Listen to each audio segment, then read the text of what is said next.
Sweet షాప్లో దొరికేటువంటి పకోడీ అండి.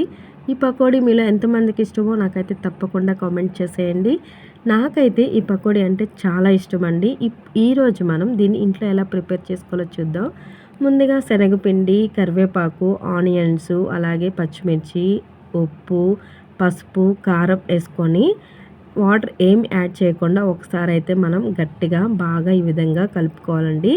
ఇప్పుడు నెక్స్ట్ మనకి అవసరాన్ని బట్టి మనమైతే కొద్దిగా వాటర్ అనేది యాడ్ చేసుకుంటూ పిండిని అయితే బాగా కలుపుకోవాలండి.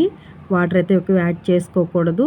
ఈ విధంగా అయితే గట్టిగా అయ్యేదాకా అయితే మనం పిండిని కలుపుకోవాలి. ఇప్పుడైతే మనం బాండీలో ఆయిల్ వేడి చేసుకొని ఒక స్పూన్ అయితే వేడి అయిన ఆయిల్ని ఈ విధంగా పిండిలో యాడ్ చేసుకోండి.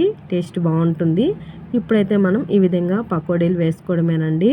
అంతేను, చాలా సింపుల్గా అనిపించింది కదా. మీరు కూడా తప్పకుండా ట్రై చేయండి.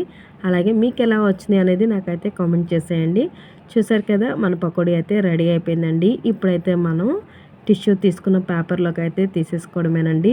చాలా సింపుల్, పెద్ద కష్టమైతే ఏం కాదండి. ఈ పకోడీ అంటే మీరు ఎంతమందికి ఇష్టమో నాకైతే తప్పకుండా కామెంట్ చేసేయండి. అలాగే మీరు కూడా ఒకసారి ఈ పకోడీ అనేది ట్రై చేసేయండి. నాకైతే మాత్రం చాలా బాగా వచ్చిందండి. టేస్ట్ కూడా చాలా బాగుంది.